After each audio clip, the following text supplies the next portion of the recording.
Isang makabatang araw sa inyo! Kayo ba ay may edad na mas mababa sa 18 taon? O di kaya ay hindi lubos na maaalagaan at kayang proteksyonan ng sarili dahil sa kondisyong pisikal at psikolohikal? Kung gayon, kayo ay matatawag na bata. Mga bata, alam nyo bang may pambansang ahensya ng pamahalaan na para sa inyo? Ito ay ang Council for the Welfare of Children o CWC. Ang Council for the Welfare of Children o CWC ay ang pangunahing ahensya ng pamahalaan na nagsusulong ng kapakanan at karapatan ng bawat bata sa Pilipinas. Matagal na ang CWC. Naitatag ito noon pang December 10, 1974 sa pamamagitan ng Presidential Decree 603 o ang Child and Youth Welfare Code. Tungkulin namin na bumuo ng mga patakaran at mga programa patungkol sa mga bata at subaybayan ang pagpapatupad ng mga ito. Bukod pa rito, maaari nyo rin kami malapitan sa lahat ng rehiyon ng Pilipinas sa tulong ng aming regional committees at subcommittees for the welfare of children. Nasaan mang panig kayo ng Pilipinas, abot namin kayo. Hindi nag-iisa ang CWC sa pagsulong ng inyong mga karapatan at sa pagtugon sa inyong mga pangangailangan. Sa pamamagitan ng CWC Board, nabibigyan ng tuon ang iba't ibang aspeto ng kapakanan ng mga bata sa tulong ng Department of Social Welfare and Development, Department of Agriculture, Department of Education, Department of Health at ang kanyang agency na National Nutrition Council, Department of Justice, Department of the Interior and Local Government, Department of Labor and Employment, at Department of Economy, Planning and Development.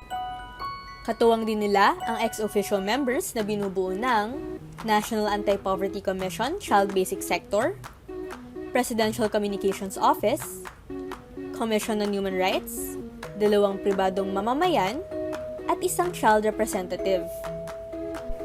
Malaki ang pagpapahalaga namin sa inyo bilang bata. Kaya naman, kayo ay kasama namin sa mga desisyon na makakaapekto sa inyo. Lahat ng usapin ng CWC Board ay sinusuri muna ng Technical Management Group. Bukod pa rito, may mga komite at subkomite na nakatuon sa bawat sektor ng mga bata tulad ng mga sumusunod.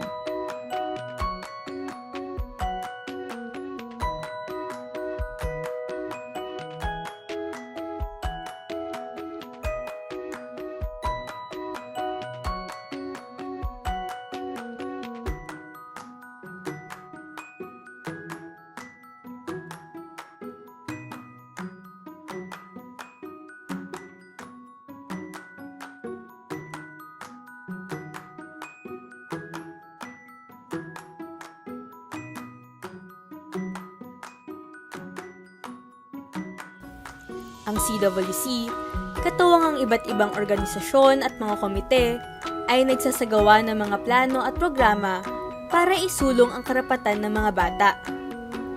Kabilang sa mga plans and frameworks na ito ay ang National Plan of Action for Children, Child Friendly Philippines, A Caring and Protective Society for, by, and with the Children, Philippine Plan of Action to End Violence Against Children, Legislative and Research Agenda for Children, Subaybay Bata Monitoring System, at Monitoring, Reporting, and Response System on Grave Child Rights Violations and Situations of Armed Conflict. Kasama naman sa mga programs ang Girl Child Week, National Children's Month, Presidential Award for Child-Friendly Municipalities and Cities o PAC-FMC, Seal of Child-Friendly Local Governance, at Philippine National Children's Conference. Hep hep hep! Alerto rin ang CWC sa mga sumbong o ulat tungkol sa mga bata, oras-oras. Narito ang CWC Makabata Helpline 1383 na iniinstitusyonalisa sa bisa ng Executive Order 79 Series of 2024 na nagtatag ng mahalin at kalingain ating mga bata o ang Makabata Program. Ang helpline na ito ay handang tumugon sa mga tawag o mensahe kaugnay ng pang-aabuso, eksploitasyon, diskriminasyon, pagpapabaya, at iba pang anyo ng karahasan laban sa mga bata. But wait, there's more! Ang CWC ay hindi lamang tumatanggap ng mga ulat, kundi nagbibigay din ng mga impormasyon at balita tungkol sa mga bata at kanilang mga karapatan sa pamamagitan ng Makabata Teleradyo. Mga bata, ang boses nyo ay mahalaga. May nais ba kayong iparating sa amin? Ipadala ang inyong mga mensahe sa mga sumusunod.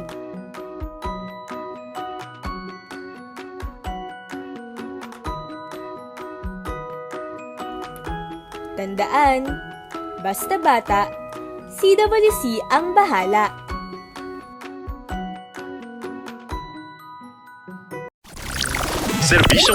Serbisyong kailangan, direkta mula lokal na pamahalaan.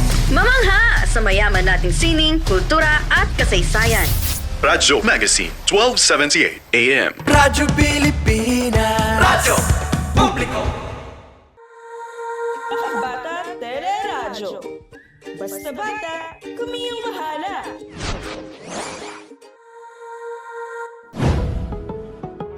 Kayo ay sumusubaybay sa Makabata Teleradyo. Basta bata, tayo ang bahala. Ang programang ito ay tumatalakay sa mga karapatan at usapin ng mga bata. At narito ang ating host. Philippine Standard Time, it's 4 p.m. Isang makabatang araw at makabatang bagong taon sa ating lahat. Ako po, si Kuya Pao. Ako naman, si Kuya Vlad. At kayo Iyo po ay sumusubaybay sa Makabata Teleradyo. Ang episode po na ito ng Makabata Teleradyo ay mapapanood natin ngayon sa Radyo Magazine 1278 kHz at sa official Facebook page ng Council for the Welfare of Children. Ang ating pong official hashtag ay hashtag MTR101. Sobrang excited talaga akong makasama kayong muli sa Teleradyo dahil ito muli po ang aking pagbabalik sa Teleradyo. Pero bago ang lahat, alam nyo, i-shoutout po natin ang first-timer na host for today's video. Ika nga, welcome po sa Teleradyo team, Kuya B o Kuya Vlad. Maraming salamat, Kuya Pao. Thank you for having me here. Maraming salamat. Nako, natural ka na kaagad Kuya B. Mukhang professional ka na po na pwedeng maging host at pangmatagalang host. Pero bago po tayo mag-deep dive sa ating mga talakayan ngayong araw na ito o itong hapon na ito, Kuya B, i-quick catch up muna po natin.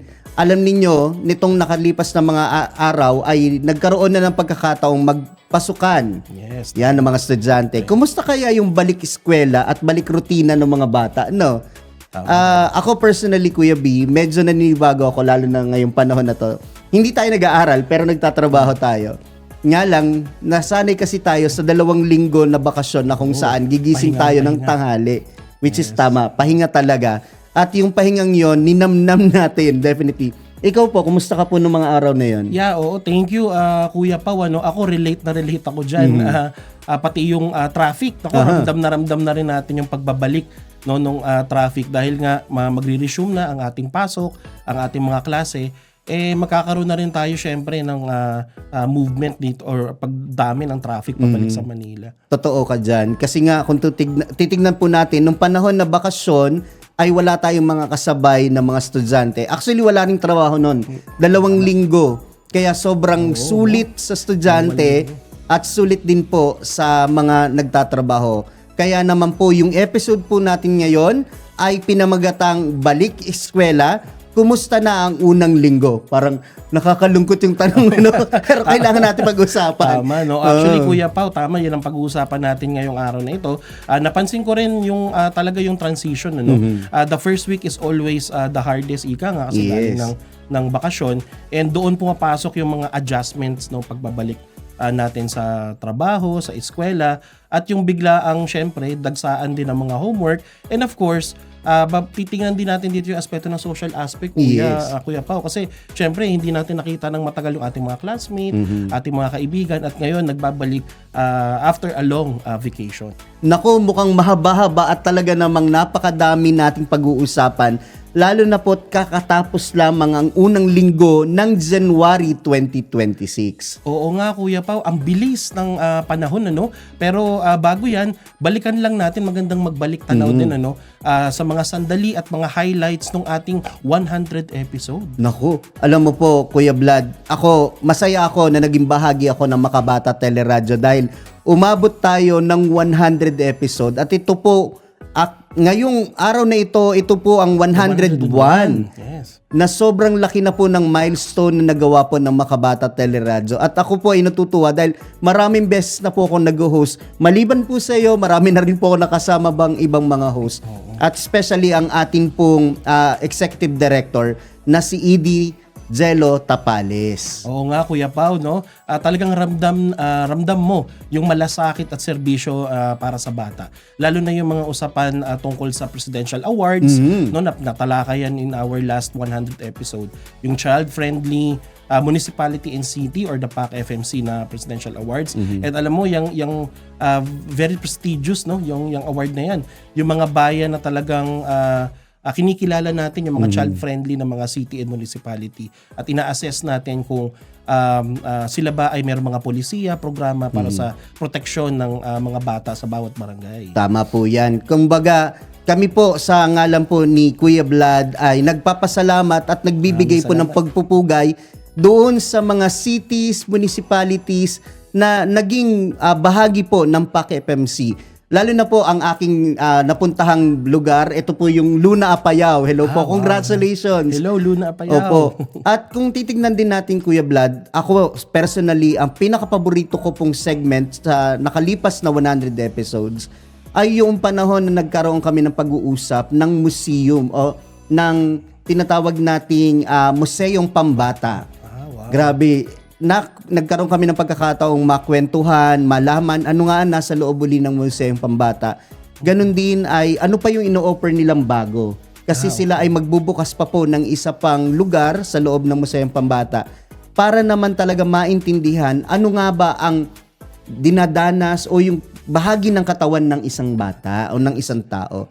Ganon din isinasama ko rin yung pagkakataon na makausap ko po ang country representative o country director po ng Plan International Philippines na share ko rin po sa kanya before kasi Kuya Vlad nagkaroon ako ng pagkakataong magtrabaho sa Plan International. At masaya siya na nakilala din niya po. At ganon din naman ako. Para sa akin siguro nung pinakatumatak sa akin in the previous episode natin is of course yung PAC FMC pa rin ano. Pero nung during that time ako ay nagkaroon ng oportunidad no na makausap ang ating mayora from Quezon City, si Mayor Joy Belmonte. Shout out to our dearest Mayor Joy of Quezon City. And nakita ko na sobrang ganda ng mga programa nila especially for child protection and child welfare. So congratulations Quezon City for your well-earned reward. Yes, congratulations po sa Quezon City. Sama ko na rin po Kuya B yung pagkakataon na mapag-usapan yung teenage pregnancy na tinalakay ito ng UNFPA. Talaga namang importante ng Executive Order number 141 o yung Child and Adolescent Pregnancy Bill ay dapat pumasa na bilang bahagi at proteksyon po ng mga bata. Yes, tama yun. And congratulations muli sa ating 100 episode at sa mga marami pang taon ano, ng paglilingkod para sa batang Pilipino. So abangan natin sa susunod na lang ng mga episodes pa at mukhang magiging exciting no Kuya Pao ang ating 2026 dahil marami pong nakalatag no na mga bagong programa at segments dito po sa ating teleradyo. Yes, at inaasahan ko na magiging bahagi ka rin po ng isa pa sa mga hosts. Oo naman, syempre, Kuya Pao. Thank you. Sige. So, ngayon po ay nasa usapin na rin tayo ng celebration. Pero alam mo, Kuya B, isa sa pinakainaantay po na celebration ngayon din.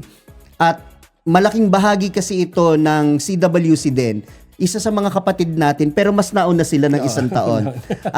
Yung ating pong kapatid mula po sa Philippine Commission on Women o PCW, ay nagse-celebrate po ng kanilang 51st anniversary. Wow, congratulations Yes. no, to the PCW. So actually we have with us no Kuya Pao, Miss Ermerlita Valdevilla, Chairperson of the Philippine Commission on Women. Welcome po Ate Ermi sa ating Makabata Teleradyo. Hello po. Welcome po. Magandang hapon po sa inyo. Magandang hapon, ma'am. Yan. Isang makabatang Kuya Pao, Kuya araw. Isang makabatang araw po, Ate Ermi. Binabati po namin kayo at ang buong PCW sa happy 51st anniversary. Ano po ba yung plano at agenda po ngayon ng PCW for 2026 po? Una po gusto ko muna ipakilala sa ating tagapakinig. Kung anong Philippine Commission on Women. Kagaya po ng nabanggit ninyo, ito po ay parang sister or mother agency ng PWC. Kung kayo po yung nangangalaga sa kabataan, kami naman dun sa mga kababaihan. 2026 will be a very busy period. Kasi po, tayo ang magiging chair ng ASEAN. Ibig sabihin, maraming aktibidad na mangyayari sa Pilipinas. Nakalalahok pa ng 11 miyembro ng ASEAN. So, para sa kababaihan naman po, kami po ay may mga inihanda ng mga activity. Ang isa po sa aming pinaka-nangungunang prioridad ay yung pagtatayo ng ASEAN Center of Excellence on Women's Empowerment and Gender Equality dito sa Pilipinas. Kasi po, isa po tayo sa nangunguna sa pagdating sa gender equality. Tayo po ay nangunguna sa Asia, number 20 sa buong mundo. At tayo po ay nadeklara na vision lead ng ASEAN pagdating po sa gender mainstreaming. So, ang magiging buod po ng aming mga pangungunahang activities ay suriin ang lahat ng plano, mga balangkas ng ASEAN from the perspective of gender and also children. Sa lahat ng aming activities, pagkatapos ng CSW 69 sa New York, nag-adapt po ng 6 priorities, pero ang isa doon, kasi 6 plus 1 So yung isa doon, youth po yun, kabataan po yun. Para sa kabataan. So ang ibig sabihin niya, yung kabataan ay kailangan i-consider dun sa mga policies at implementation ng programs and projects dun sa iba pang 6 na priorities. So, yung mga priorities na yun, alam na niyo siguro ngayon kung ano yung mga hot issues, kagaya ng digital revolution, kagaya ng violence against women and children. Pagkatapos yung inequality sa decision making. So, sa aking exciting na plano na gagawin namin sa February 4 sa Mindanao, ay isang street theater na ang tema ay ano ba ang gusto ng kabataan at mga children and youth para sa isang sustainable peace. So kung meron man silang gustong sabihin, hindi sila pinakikinggan. Kaya ang gagawin namin, mag-stage po kami ng isang play, theater, na sila mismo ang magsasalita kung bakit nagkakaganon ang mga usapin pang sa kapayapaan. At ano ang kanilang mga haloobin? Ano ang kanilang recommendation? Para yung mga decision makers sa peace and security, lalo na sa Mindanao, ay maunawaan kung ano ang pwedeng gawin para maprotektahan ang kapayapaan. Sapagkat ang kapayapaan ay kailangan sa isang mahusay na pagtanda ng mga kabataan. Yun, nakakatuwa. Nakakatuwa Isa po yan. Nakakatuwa po, Ate Ermi, dahil nga ang pinag-uusapan na natin ay hindi lang usapin lang ng kababaihan, bagkus nag-i-extend din ang PCW sa mga bata at kabataan. Kaya naman nakakatuwa Pero Kuya Vlad, baka may katagdagang tanong? Yeah, oo. Ate Ermi, maraming salamat for sharing those plans ng PCW. And mukhang napakarami, no? Siksik at liglig ang buong 2026. Maraming aktibidades na naka-line up dyan. Ito pong mga aktibidades na to, of course, no, gusto nating i-promote din to our listeners, to our viewers. Baka po pwede po, Ate Ermi, pwede nyo po silang maimbitahan at lumahok or manood at dumalo dito sa mga aktibidades na ito. Napakarami po eh. Meron pa po tayong Women's Month. Meron pa po tayong Summit of Women Leaders para sa ASEAN. Tapos, bukas din po kami ng parang academy ba, Institute of Research and Training on Gender Equality. So, buong taon po yan, may mga nakahanay na kaming mga gagawin. Pero isa po siguro sa importante na malaman ng ating tagapakinig ay ang PCW po ay talagang Manila-based, NCR-based. Meron po kaming pilot na branch sa Northern Mindanao, pero we need to be at strategic places in the Philippines. So susubukan po namin magkaroon ng subnational presence sa Luzon at saka sa Visayas para kompleto po. At pagkatapos po, ang ating kababaihan ay ating lilikumin po ba. Nagpo-consultation po kami nationwide para mabuo po ang agenda at liwanagan kami kung ano ba dapat ang i-prioritize. At syempre, hindi mawawala dyan ang mga kabataan. Yung iba pong mga aktibidades namin para sa kabataan, naka-built-in na po eh. Kagaya po doon sa National Action Plan on Ending Violence Against Women. Yun po talaga sa RA 262, which is the Anti-Violence Against Women and Their Children Act. Kasi po ang nangyayari, pag nagulo na ang usapan ng mag-asawa, yung kanilang anak, minsan ginagamit po ng tatay para pang-blackmail dun sa asawa. So, sa ganun pong pangyayari, ay natatraumatize po ang mga kabataan. Saka nakikita nila ang relasyon na hindi dapat magpatuloy. Pero, ang epekto po sa kanila, pag lumaki sila, nai-imbibe nila at dinadaya nila. So, yung implementation po ng action plan ay magpo-focus talaga sa epekto ng violence against women sa buhay ng kabataan at sa susunod na henerasyon. So, it's a very interesting thrust that we are making this year. Kasi dati po, puro response lang ang ginagawa eh. Pag merong babae na binugbog, tatawag ng pulis, dadalhin sa law office, sa doktor. Pero ngayon po, sa halip na ganun lang, tumututok po kami sa prevention.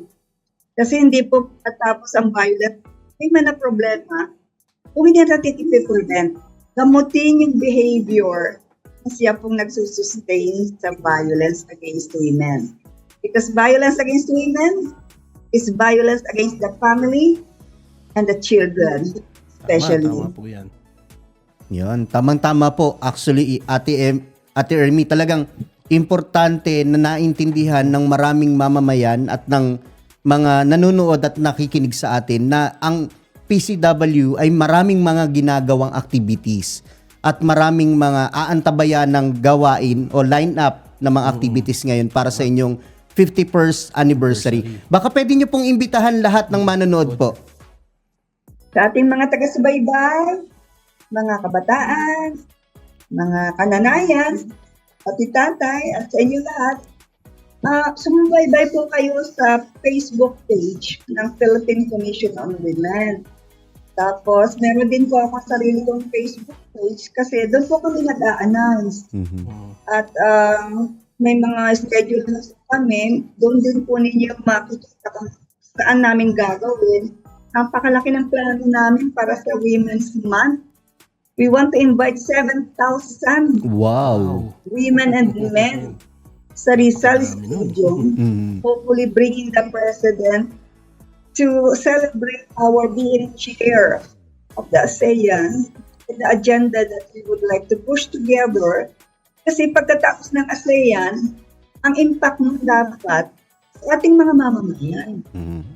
So, it's going to be celebratory. Pumunta po kayo doon. Ang dami-dami po mga exciting na activities na mangyayari doon. Yes, Pati po yung mga exhibits ay nandun, mga celebrities po nandun. Mag-iimbita kami ng mga banda. Kung gusto niyo magsayaw, pwede kayo magsayaw doon. So, it's a very celebratory event. Yan. Maraming salamat po Ate Ermi sa napakagandang impormasyon at maging ang pagtutok at paglaban po sa karapatan ng mga kababaihan. Muli, isa pong happy first 50th anniversary po sa buong PCW po. Maraming pong salamat. Paalam po. Thank you po, Magkita Ate po Ermi. tayo. Paalam po at maraming salamat. Sa uulitin po, salamat wag po. kayong madadala. Maraming pong salamat. Thank you po, Ate Ermi. Thank you. Bye-bye. Bye-bye po. Okay po. Naku, Kuya Pao, napaka-exciting ng mga nabanggit na activities ng PCW. No? They have the advocacy for the Women's Yes Month. po. They have the opening of the research center for women. So, malaking push no at development ito in the field of women protection and child development. So susuportahan din ng CWC ang kanilang kampanya, ang kanilang advocacy for that. At syempre, susuportahan po natin ang ating mga ito ng ating mga ka-MTR, of course. Yes. Syempre. Nakakatuwa lang po dahil talagang binabanggit ng PCW ang usapin din ng karapatan ng mga bata. Kaya nga, kababaihan at kabataan o bata ay bahagi po talaga na dapat pinaglalaban ng kanilang mga karapatan. Pero pag-usapan po natin lahat ng mga susunod pa ng mga activities or mga yung mga lalo na yung topic natin sa pagbabalik Yes. po ng sitwasyon ng mga bata Balik sa eskwela balik dyan. eskwela. Kaya naman Yes. po, tutok lamang po kayo sa Makabata Bata Teleradyo. Radyo Pilipinas. Radyo Publiko. Radyo Pilipinas. Interesting na usapan. Hindi heavy. Tugtugang chill. Suave. Learning from home na hindi boring. Radyo Pilipinas Magazine. 1278 AM. Radyo Magazine 1278. Radyo Pilipinas. Time to celebrate kulturang Pinoy. Tradisyon, musika, sining, literatura at iba pa. Anything and everything fun and Filipino.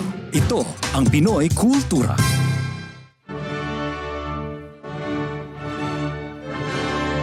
Ang sayaw ay mahalagang bahagi ng ating kultura. It is a universal form of self-expression, and no other dance expresses it better than ballet. Meet Alice Reyes, a Filipino dancer, choreographer, teacher, director, producer, and founder of Ballet Philippines. Alice took lessons in classical ballet at a very young age. She completed a Bachelor of Arts degree in History and Foreign Services and took postgraduate studies at Ateneo de Manila University. Alam niyo ba na noong February 1970, her dance company staged the first ever modern dance concert at the Cultural Center of the Philippines Main Theater?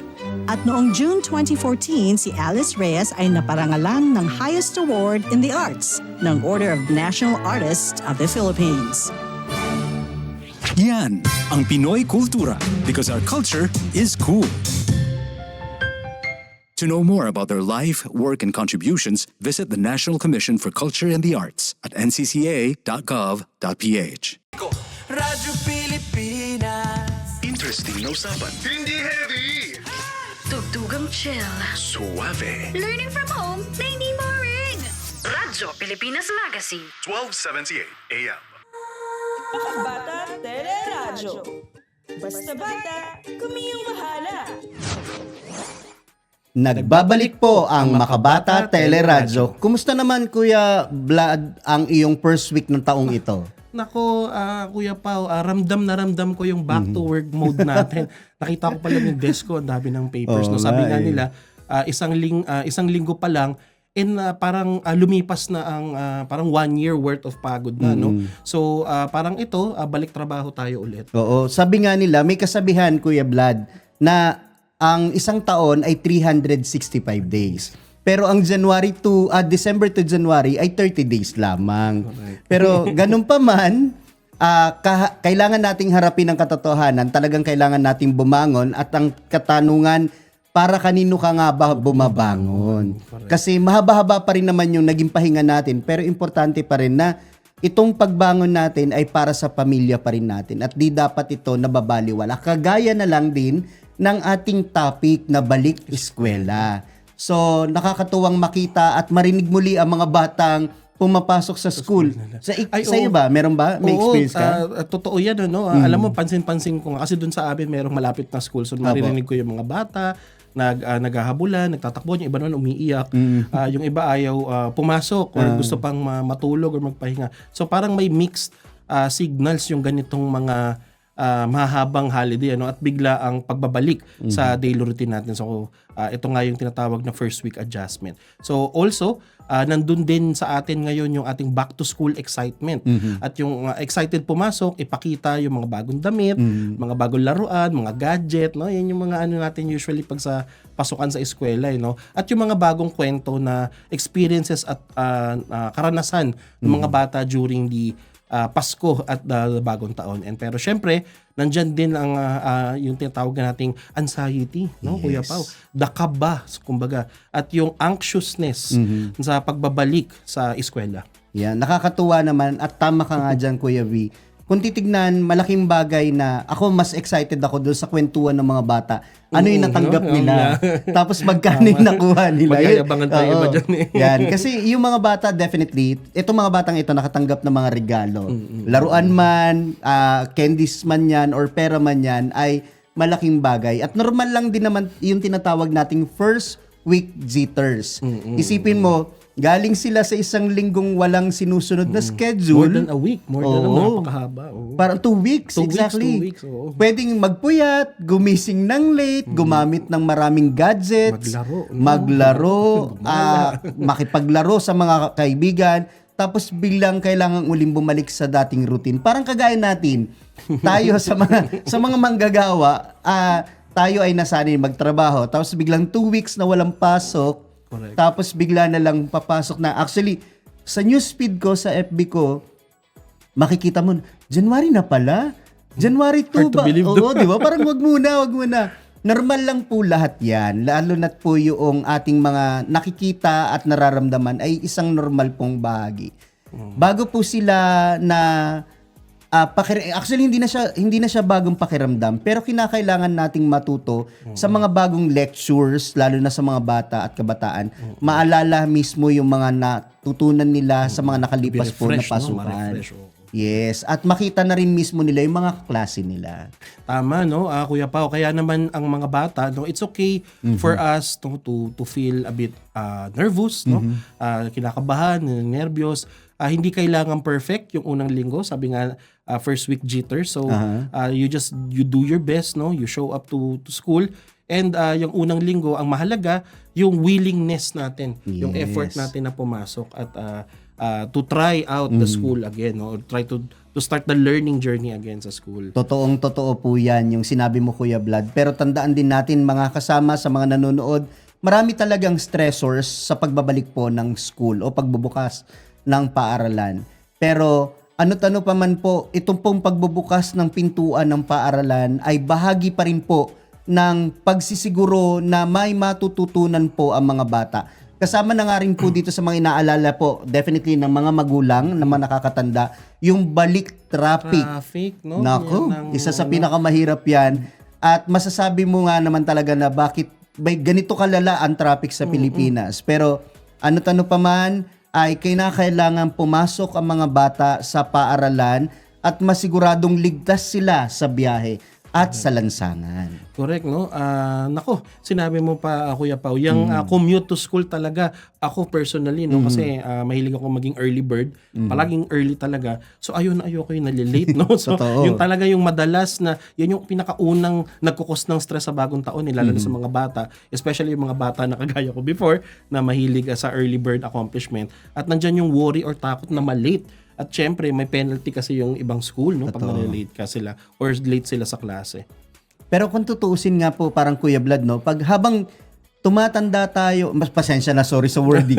Habang Nagmamature, nagmamature at nagmamature. nagkakaedad tayo, nagbabago rin yung pananaw natin sa buhay. Ako, actually, ang pananaw ko nga ngayon is pumasok na ng mas maaga para makauwi rin maaga. Correct. Bakit? Kasi pag pumasok ka ng mas maaga, para sa mga nakakatanda ito, pag pumasok ka ng mas maaga, less ang traffic talaga. Totoo yan. At pag umuwi ka naman, less pa rin naman talaga ang traffic, pero hindi mawawala yan. So, sabi nga, hindi ito kasalanan ng mga sasakyan, ng traffic. Hindi na dapat natin sinisisi sa nila. Bagkos tayo na mismo ang siyang mag-a-adjust. At ganun din po sa mga magulang na merong mga batang nag-aaral. Correct. So I think yung time management siguro, Yes. no, Kuya Pao, ang ating best tip pa rin, no, planning out, no, you plan ahead yung mga schedules natin ng pag-alis, schedules natin ng pagpasok. At dahil napaka-unpredictable na rin nung traffic natin ngayon, maaari tayo mag-set ng mga siguro mas mahaba or mas malaking buffer time siguro, especially kung medyo malayo-layo yung school from the bahay to the school, yung residence to the school. Dapat lakihan yung lead time na tinatawag, yung buffer time. Yes, tamang-tama yan. Kasi gaya ng binanggit ko ako, example po, ay gumigising ako ng 3:00 na madaling araw. Grabe, Sobrang napakaaga. gising talaga. Parang Inunahan gising mo pa yung manok. Oo nga, gising na Kuya po ito Pao. ng may edad na. So, nga. Pero seryoso po, gumigising ng 3:00 tapos nag-aasikaso.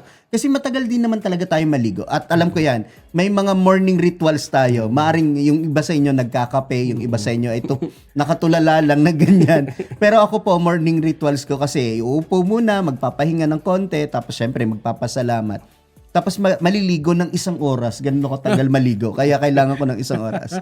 At kasama na doon, hindi pa kasama pala doon yung preparation. Kaya 5:30 dapat nakakalis na ako ng bahay para makarating po sa opisina ng 6:30 ng umaga. Okay. Marami talaga mga factors, no, Yes. Kuya Pao.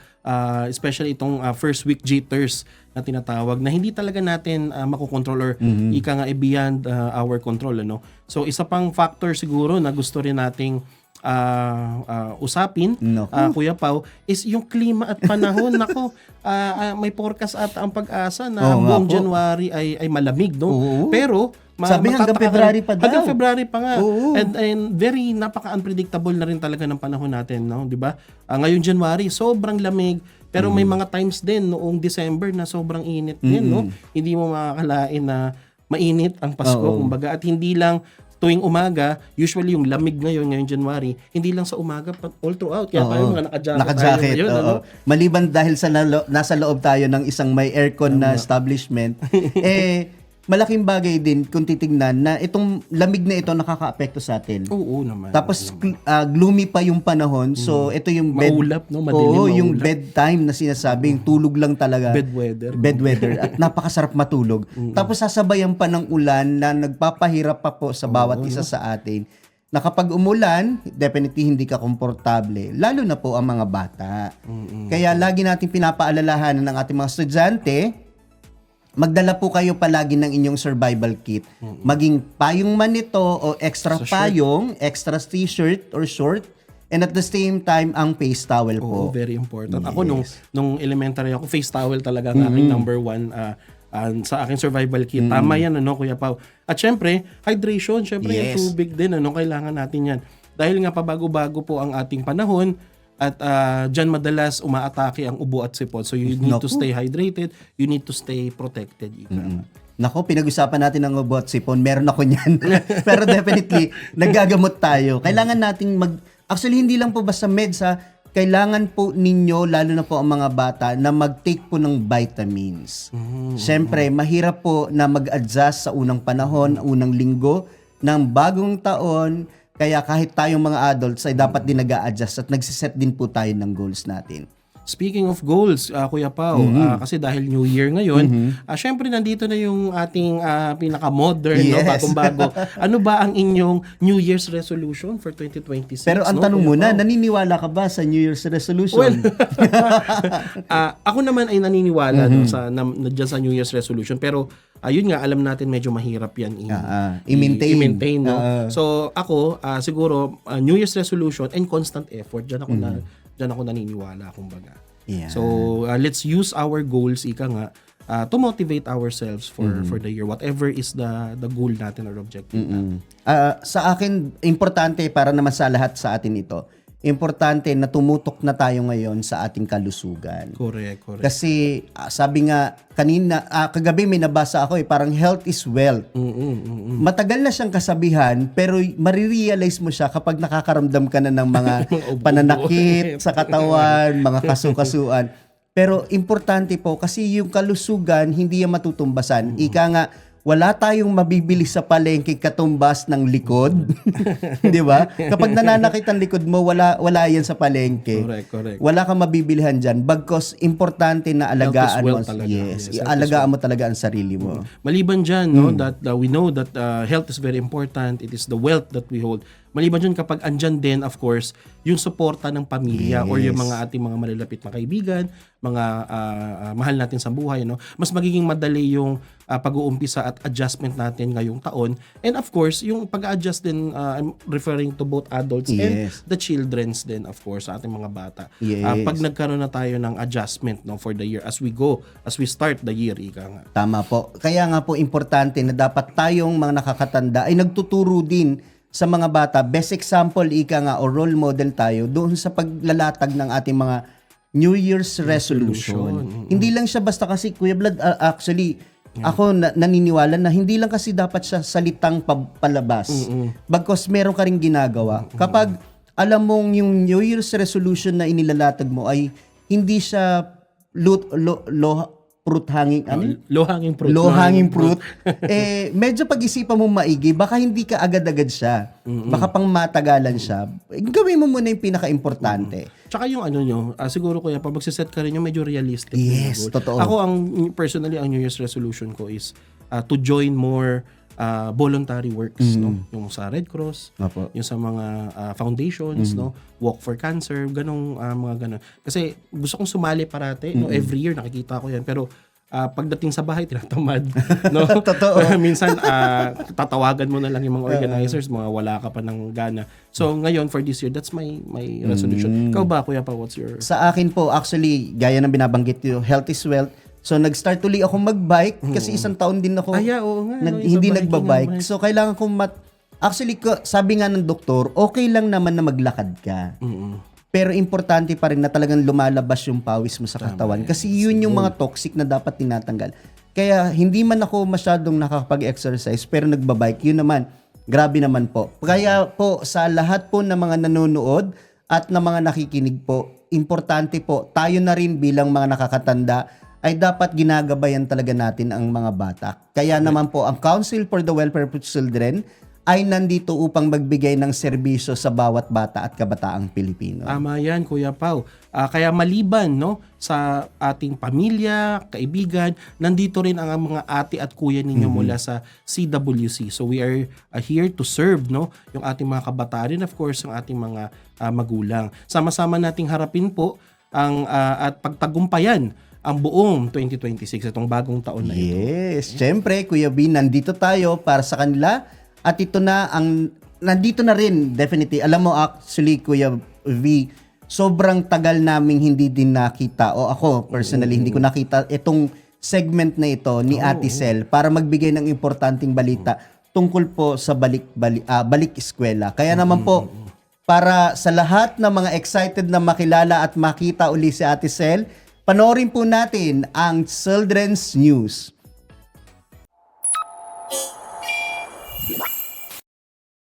Pamahalaan, tiniyak na walang dapat ikabahala sa super flu. Ayon sa Department of Health o DOH, hindi delikado sa publiko ang tinatawag na super flu na napabalitang kumakalat na strain ng trangkaso. Aniyan ng ahensya, ang super flu ay hindi bagong sakit, kundi tawag lamang sa trangkaso na may mas matitinding sintomas kumpara sa karaniwang flu, tulad ng mas mataas na lagnat at mas matagal na panghihina. Sa datos ng DOH, may mahigit 40 kaso ng influenza A o AH3N2 na tinatawag na subclade K.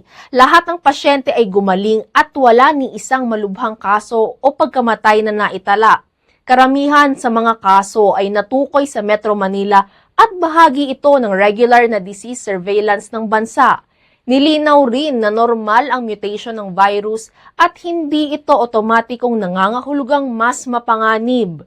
Dagdag pa, ang bakunang ginagamit sa Pilipinas na akma sa klima at flu pattern ng bansa ay may proteksyon laban sa ganitong uri ng influenza.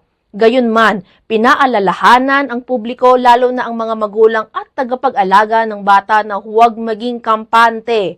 Para maprotektahan ang mga bata at buong pamilya, hinihikayat ang lahat na magpabakuna laban sa trangkaso, lalo na ang mga bata, matatanda at may sakit. Turuan ang mga bata ng tamang paghuhugas ng kamay at pagtakip ng bibig kapag umuubo o bumabahing. Iwasan ang pagpasok sa paaralan kung may sintomas ng trangkaso at kumonsulta agad sa health center kung ang bata ay may lagnat na tumatagal o hirap na huminga. Paalala ng Council for the Welfare of Children o CWC, hindi kailangan ang takot o panic, pero kailangan ang maagap na aksyon at tamang impormasyon lalo na kung ang kalusugan ng mga bata ang nakataya. Tandaan, ang proteksyon sa bata ay nagsisimula sa responsableng magulang at maingat na komunidad. Para sa isang makabatang Pilipinas, ako po si Ate Sel at ito ang Seldrens News. Maraming salamat, Ate Sel. At ngayon po magkakaroon lang po tayo ng onting maiksi na commercial sa amin pong pagbabalik. Practical tips naman and reminder sa ating mga parents, sa ating mga kabataan, itong ating Balik Eskwela Special. Nakakatuwa. Kaya naman, wag po kayong aalis. Tumutok lamang po kayo sa Makabata Teleradyo. Radyo Pilipinas. Radyo Publiko. Radyo Pilipinas. Interesting na usapan. Hindi heavy. Tugtugang chill. Suave. Learning from home na hindi boring. Radyo Pilipinas Magazine. 1278 AM. Time to celebrate kulturang Pinoy. Tradisyon, musika, sining, literatura at iba pa. Anything and everything fun and Filipino. Ito ang Pinoy Kultura. Naaalala niyo pa ba ang mga katagang ito? Amoy pawis, amoy araw. Ano ba yan? Puro sugat ka na naman. Bakit wala na naman kapares yung tsinelas mo? Ang dungis mo. Tama na. Ayos lang, di ba? Masaya naman tayo naglalaro sa kalye ng sipa, patintero, agawang base, habulan, jolen, trumpo, text, at marami pang iba. Some Filipino games just show how creative we are. All we need are players and nothing else. Ang saya balikan ng ating kabataan. Kain, tulog, laro, at laro. O ano, game na? Pagkabilang kong 3, nakatago na kayo. Yan ang Pinoy Kultura because our culture is cool. Radyo Pilipinas. Radyo Publiko. Radyo Pilipinas. Interesting na usapan. Hindi heavy. Tugtugang chill. Suave. Learning from home na hindi boring. Radyo Pilipinas Magazine. 1278 AM. Makabata Teleradyo. Basta bata, kumiyong bahala. Nagbabalik po ang Makabata Teleradyo. Tapos na po ang unang linggo ng adjustment. Pero ang totoo, dito pa lang po nagsisimula ang hamon ng buhay. Ngayon naman, ang focus natin ay kung paano matutulungan ang mga magulang sa pagsisiguro na ang kanilang mga anak ay maging consistent sa pag-aaral. Tama yan, Kuya Pao, parents, para po sa inyo ito. Alam naman natin na minsan mas pagod pa talaga ang mga parents as compared sa mga bata, especially pag yung sa pag-aasikaso, paghahatid, pagpe-prepare ng mga baon. Kaya ito po ang mga tips and tricks para maging mas smooth ang transition natin ngayong 2026. Yan, unahan na po natin, ang pinakamahirap na kalaban ay ang sleep schedule. Aminin natin, noong holiday break, pwedeng magpuyat at mag-enjoy ng holidays o magpuyat at mag-enjoy sa holidays.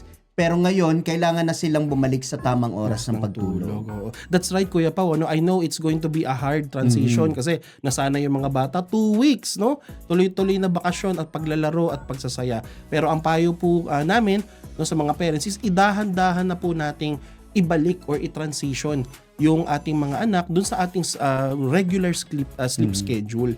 If possible, bawasan din po natin yung screen time o yung paglalaro sa cellphone, sa tablet, no? At least 1 hour before matulog or humiga sa kanilang mga beds. When they get enough sleep, tandaan po natin, hindi lang po yan beneficial for them. Ang epekto po niyan is hindi sila madaling antukin sa klase, Kuya Pao, of course. At para na rin yan sa kanilang mental health at overall health at focus. Yes, tama ka dyan, Kuya B. Pagdating naman sa pag-aaral, napakahalaga po ng tinatawag natin ng time management. Ngayon, tapos ngayon natapos na yung unang linggo, nagsisimula pa rin yung mga susunod na pagpasok ng mga assignments, quizzes, at Mga maging ang projects, exam mga projects. projects, Yes, yan, tama. yung usual. Paano ba natin sila matutulungan nang hindi natin ginagawa o pinapatindi yung kanilang mga schoolwork? Tama dyan. At ang technique dyan actually, Kuya Pao, is to set yung location and set the schedule in advance. No? Kahit maliit na sulok lang ng bahay na medyo tahimik at maayos, it will give them the space to learn quietly and to allow them to focus at makapagbasa, makapag-review, and to explore also yung kanilang mga textbook, yung kanilang mga learning materials. So ang parents po, to our parents, tulungan din po natin sila na gumawa ng kanilang sariling time management or learning schedule na tinatawag. So halimbawa, pag-uwi po sa bahay, magpapahinga muna ng 30 minutes kasi ako dati nung I remember nung elementary ako, pagdating sa bahay, pahinga muna.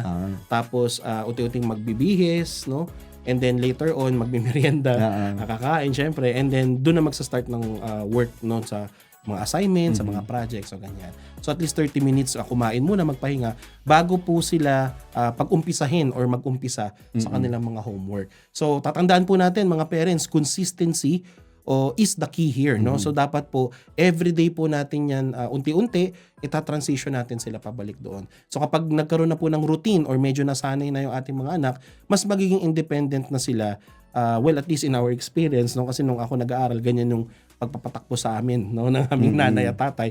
So there will be a sense of the independence, and ako na mismo may self-drive na to learn at mag-aral. Tamang-tama kasi pinag-uusapan natin yung sleeping schedule, yung time management at yung consistency, pero hindi yan mangyayari kung wala yung pinaka-importanting fuel, lalo po bata. sa mga bata. Ang mga bata excited yan doon sa kanilang baon. So ano nga ba yung mga usually na baon na binibigay dapat natin sa mga bata? Dapat importante pa rin talaga yung tinatawag nating healthy na baon. Hindi ito basta lang yung junk foods lang. Hindi ito yung kung ano-ano lang na pinababaon. Dapat importante may tinatawag tayong glow foods. Yan. So, ikaw ba, Kuya Pao, ano ba ang favorite mo na baon dati when you were still at school? Nako, yung hanggang ngayon pa naman mahilig talaga ako sa pandesal, sa tinapay. Wow, okay. Yan, makatinapay ako. Actually, mabubuhay ako ng 1 linggo na puro tinapay. Okay. Yan. Tapos kasama na rin dyan yung tsokolate. Ayan, same tayo, same. Sa akin naman, mostly mga sandwich, yung favorite ko. Chicken sandwich, and yung yung sa chocolate din, yung Stico, kung alam ng ating mga viewers at listeners, yung Stico, favorite ko na yan. And of course, yung may kasama pa yan, yung gatas, yung naka-tetra pack dati. So, yan yung aking mga paboritong baon dati going to school. Kuya Pao. Actually, ako, ang paborito ko talaga na tinapay dati, alam mo po yung baston. Oo. Yung matigas. Yung matigas na mahaba na pag pwede mong... actually, pwede sabi mong sa klase, pinanggaganon namin siya. Tama. Espada, naglalaro kami. Pero pag naputol na, syempre, kakainin na. Syempre. At definitely, hindi nawawala yung pancake sa school. Lahat ng paaralan. Sa kantin. At saka, ang bestseller yan. Actually, yung pinakamasarap yung nasa labas eh. Yung may margarine na yung maraming margarine na pinapahid. Kung ang Pasko at ang New Year po ay puno po ng napakasarap na handa, napakatatamis at napakaaalat. Ngayong back to school po, kinakailangan maging healthy pa rin po yung nutrition o yung magiging baon po ng mga bata. Iwasan muna po natin ang puro chichirya at ang processed foods sa baon. Simple lamang ang kanilang kailangan, sapat na protina, prutas, at syempre maraming tubig. Oo, tama Kuya Pao. Kasi ako rin dati mahilig ako sa prutas, lalo na yung grapes, yung saging, mga favorite ko, tsaka orange. So, isang tip para sa ating mga busy parents, isubukan po natin yung meal planning or yung meal prepping na tinatawag. So, tuwing linggo, para hindi po kayo nagmamadali, no, at hindi na kayo mag-iisip pa ng anong mga lulutuin, anong mga ipiprepare sa umaga. So naka-meal plan na po kayo. Yes. Ang batang busog, tandaan po natin, no, ang batang busog sa masustansyang pagkain ay mas mabilis makapick up ng mga lessons, and of course, magta-translate yan into higher and better grades. Ika nga, better learning, kumbaga. Yes. Kaya nakakatuwa po, no? Para sa mga nanonood sa atin, marami naman na po ngayon sa mga Facebook o sa YouTube po na mga nanay nagpe-prepare ng Oo, kanilang yung mga baon. meal prep Oo, guide, no? Mga meal prep nakakatuwa, guide, no? mga Kasi- tips. No? Oo, kasi pag hindi ko alam kung nakikita nila o nakikita ninyo, yung minsan dati ang hotdog lang pag pinirito mo hotdog na ilalagay mo sa baon. Tapos na. Malungkot yun, Oo, malungkot yung pero ganung ngayon baon no, lang. ginagawa nilang pusit, octopus, tapos May yung mga itlog. shapes pa yan, Oo, mga tsaka may mga itlog. muka, Oo. di ba? Nakakatuwa talaga. Ito yung mga meal prep na dapat binabantayan natin at kinakain definitely ng mga bata dahil siguradong ligtas at masustansya ang kanilang mga dala sa pagpasok. Correct. So isa pa sa mga pinaka nilook forward, no, ng ating mga kabataan na going back to school is yung kanilang of course sharing ng kanilang mga Yes, baon, no? oo. Kasi syempre nandiyan na yung ating mga magkaka-berks sa klase, mga magkakaibigan. It would be a very great bonding experience po para sa ating mga kids kung isasama din natin sa pagpaplano ng kanilang mga meal plan, ng kanilang mga baon is yung good for the snacks and the lunch, and of course kung kaya naman ng onting sobra, yung for sharing din with the Yes. other classmates at kaibigan. Yes, syempre nandyan yung tinatawag din nating school safety. So bilang representative po sa institusyon ng nag-aaral, yung mga bata, lagi po nating i-prioridad ang kaligtasan po ng mga That's bata. another tip, Kanina school tama, safety. actually natuwa nga po ako doon sa binanggit mo na dapat may mga tanod na nagbabantay sa paaralan lalo na sa umaga at sa padapit hapon o sa hapon at sa gabi na sinisigurado na ang mga bata ay nasa loob na ng paaralan at walang lumalabas lalo na kapag oras ng klase at kapag uwian naman ay nasusundo itong mga oo, batang tama, ito. oo. Kasi alam naman natin, Kuya Pao, na medyo iba na yung environment natin Yes. ngayon, ano? So tayo as parents, we always have to be on guard and we have to be alert, kumbaga.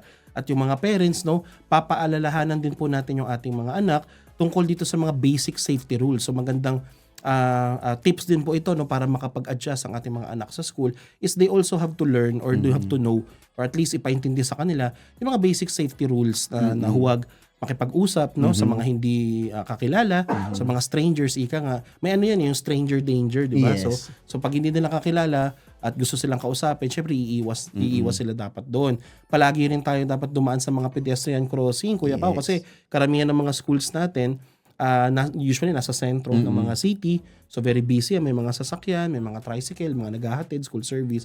So we have to teach our children also how to be alert on the road, yung pedestrian crossing. At kung may emergency, kilala din dapat nila kung sino yung mga dapat lapitan at sino yung mga otoridad, no, sa school na pwedeng tumulong sa kanila when it comes to their own safety, during emergency situations. Tamang-tama at importante rin naman kasi na dapat alam natin yung listahan ng mga emergency contact numbers.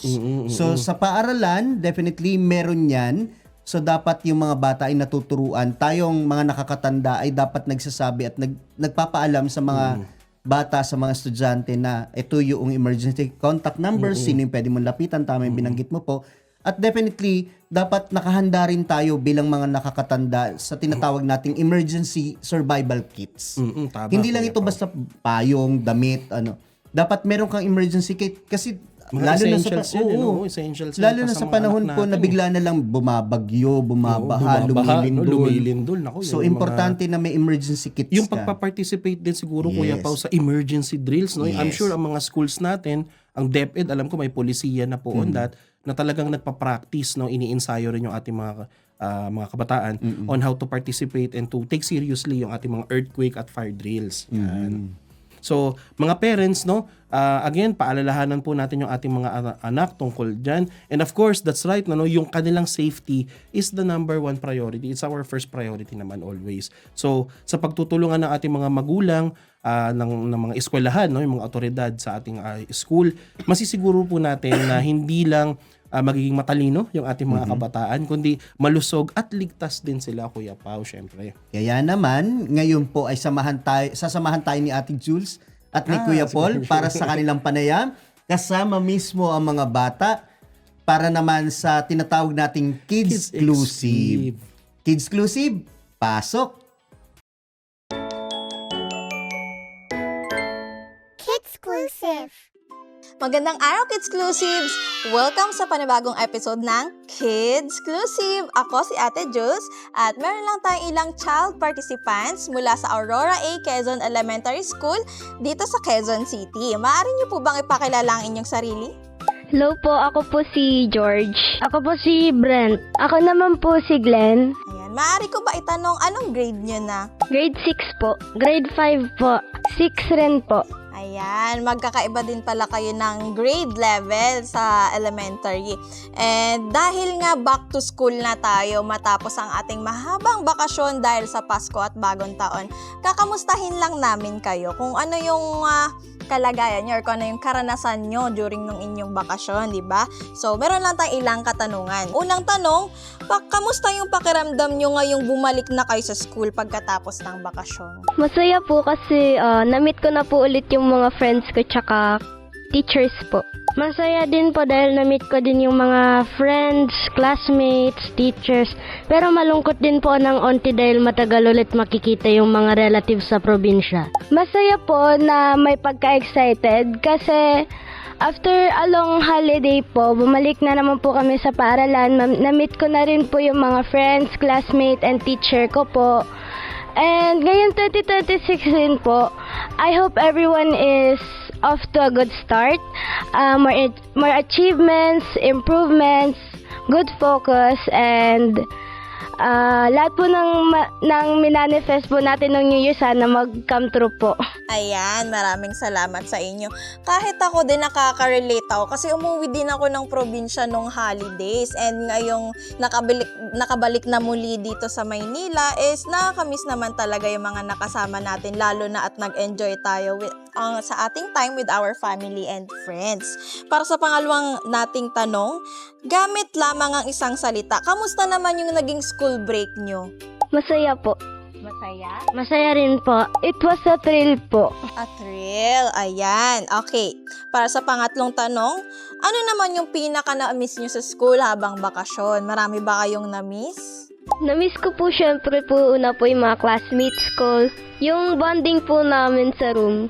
Kahit po yung marami po kami ginagawa is happy pa rin po kami.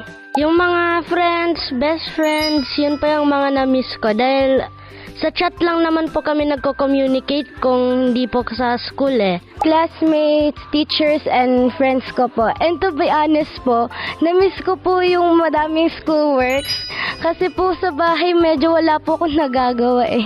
Ayan, na-miss naman ni ate ang pagiging productive and good to know din na even outside ng school nagko-communicate kayo with your classmates and na-enjoy nyo pa rin yung time nyo sa bakasyon and at the same time nakapag-connect pa rin kayo sa kanila. Para sa ating pang-apat na tanong, ano yung nilolook forward nyo naman sa mga susunod na araw or the rest of the year? Nilolook forward ko po syempre po is lalo pong maging disciplined sa sarili.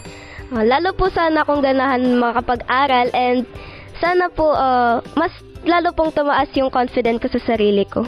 More achievements to come pa po and madami pong matutunan and maboost din po yung confidence ko. Ayan, napakaganda naman makinig ng ating mga goals ng ating mga child participants and kahit din yung mga adults na isasama din nila sa New Year's resolution or goals nila na mas maging confident. Lalo na ngayon, ang dami mga distractions sa world and nagkakaroon ng mga comparison sa mga individuals. Maganda na ikinig na nagwo-work din tayo sa ating sarili or working on ourselves. So, para sa ating last question, candid lang ito ha.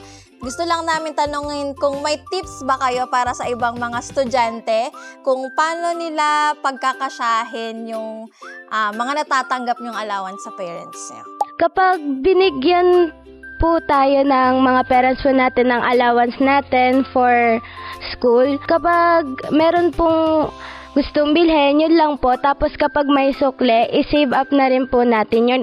Tips ko lang po is kung ano po yung need nyo, ayun lang po yung bilhin nyo. Kasi kung gagastusin nyo po yung allowance nyo para sa mga walang kabuluhang bagay po is Mabilis po yung mauubos. Wala pa pong 1 week is ubos na yun. Recommend ko po na kapag binigyan po kayo ng baon, ipunin niyo po para magamit sa future stuff. Ayan. Kahit ako din naman, nung estudyante ako, lalo na nung high school ako, share ko lang kasi yung magulang ko, hindi rin sila makapagbigay kung kunwari may mga bagay ako na gusto. Nung time na yun, ang hobby ko is magbasa ng libro and mga novels.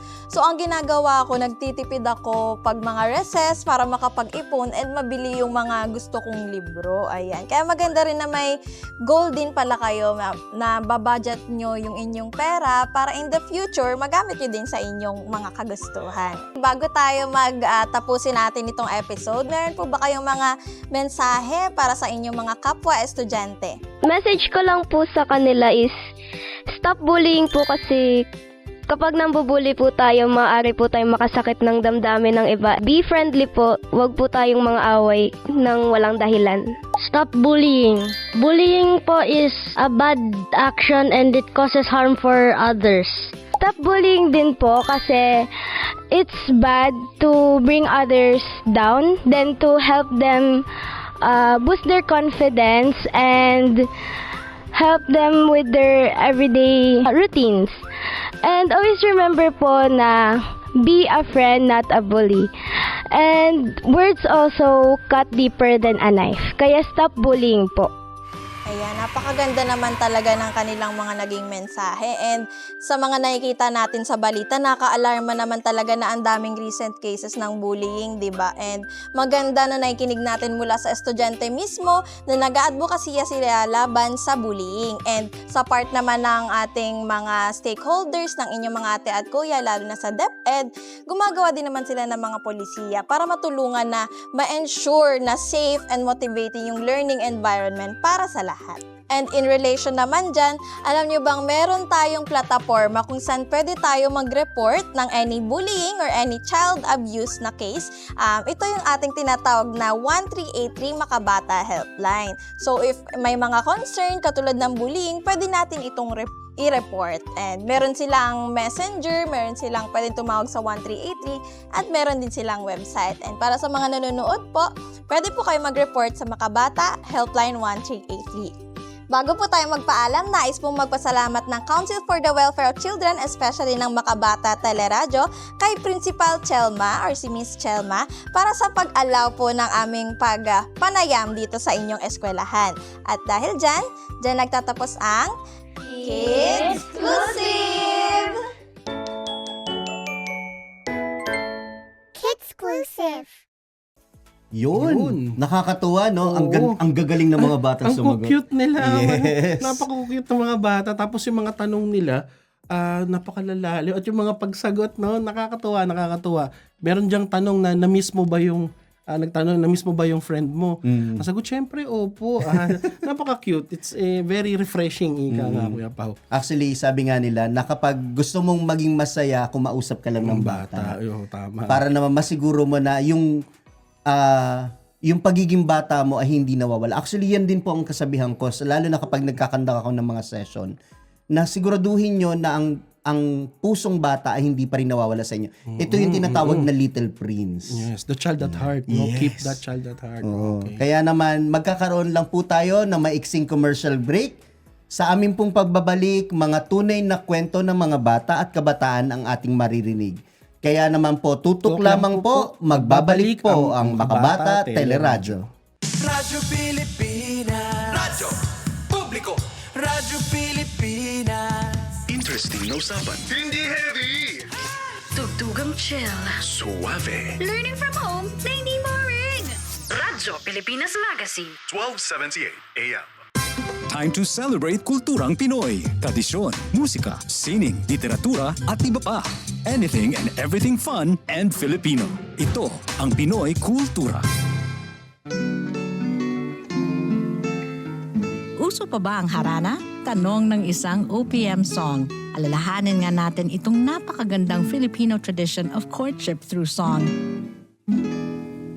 Kay lungkot nitong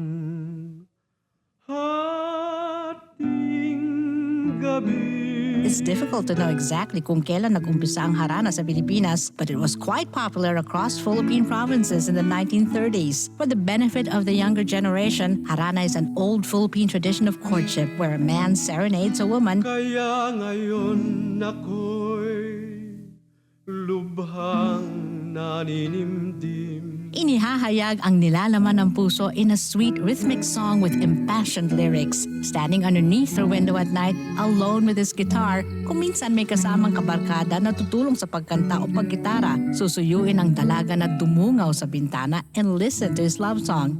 Nagsusumamo ang puso ko para luman. How would you feel about serenading someone? O di kaya mas gusto mong ikaw ang hinaharana? Yan ang Pinoy Kultura because our culture is cool. Radyo Pilipinas. Radyo Publiko. Radyo Pilipinas. Interesting na usapan. Hindi heavy. Tugtugang chill. Suave. Learning from home na hindi boring. Radyo Pilipinas Magazine. 1278 AM. Bata Teleradyo. Basta bata, kumiyong bahala. Nagbabalik po ang Makabata Teleradyo. So ngayon po ay dadako po tayo sa Makabatang Bayan, ang tunay na kwento tungkol sa mga issue ng kabataan. So paalala lamang po Kuya Pao, for this segment, medyo maglalaman po ito ng mga sensitibong topic na merong tema ng karahasan, no? So humihingi po kami ng pag-unawa sa ating mga listeners at ating mga viewers. Ang ang ulat po natin ngayon ay nagmula sa isang concerned citizen na nakapanood ng video sa Facebook. Sobrang nakakabahala dahil kitang-kita dun sa video na tinutukoy dito, Kuya Pao, yung isang estudyanteng nakasuot pa mismo ng uniforme na pisikal na sinasaktan o binubuli ng kanyang mga kapwa estudyante. So agad na kumilos po ang ating Makabata Helpline 1383. Ang ating helpline officer ay agad po na nakipag-ugnayan at nagpadala po ng referral letter sa Department of Education Learners Rights and Protection Office o DepEd LRPO. Kailangan kasi ng agarang investigasyon o assessment at nararapat na interbensyon sa mga batang ito. Yes. Mula dun sa pagtugon ng ating DepEd LRPO is na-identify, Kuya Pao. Na-identify na po nila yung paaralan kung saan naganap yung incidenting ito na nandun sa video. Ito po pala ay isang high school dito sa May Quezon City. Bilang aksyon, nagsagawa na rin po sila ng isang virtual case management conference. Kasama dyan po of course, yung ating DepEd LRPO, Central Office, yung mga school division chief focals at superintendents, at syempre yung ating mga punong guro ng nasabing paaralan na para mapag-usapan at malaman, mapag-imbestigahan ano po ba yung nangyari o yung elemento nitong insidente. So mahalaga na pag-usapan po natin ang istoryang ito. At of course, yung mga sektor para masiguro yung protection ng ating mga learners. Yes, tamang-tama po. Dahil ang kaso pong ito ay patuloy po na minomonitor po ng DepEd, ipatutupad po nila ang necessary actions para po matulungan ang lahat ng mga estudyanteng sangkot sa insidenteng ito. Hindi natin hinahayaan na magpatuloy po ang ganitong uri ng bullying sa ating mga paaralan. Ang Makabata Helpline 1383 po ay patuloy na nagsusulong ng mga advokasya upang maprotektahan ang mga bata at ang kanilang pamilya. Kabilang dito ang mga kampanyang pangkamalayan tungkol po sa karapatan ng mga bata para sa sama-sama nating pagpapalakas, laban po at kontra sa anumang uri po ng pang-aabuso at pagpapabaya. Maging mapagmatsag, huwag matakot at magsumbong po. Ang karahasan laban sa kabataan at bata ay sa anumang uri at anyo ay hindi katanggap-tanggap at ito ay labag sa batas. Kung may kaso po kayo na nais iulat o ikonsulta, makipag-ugnayan lamang po sa Makabata Help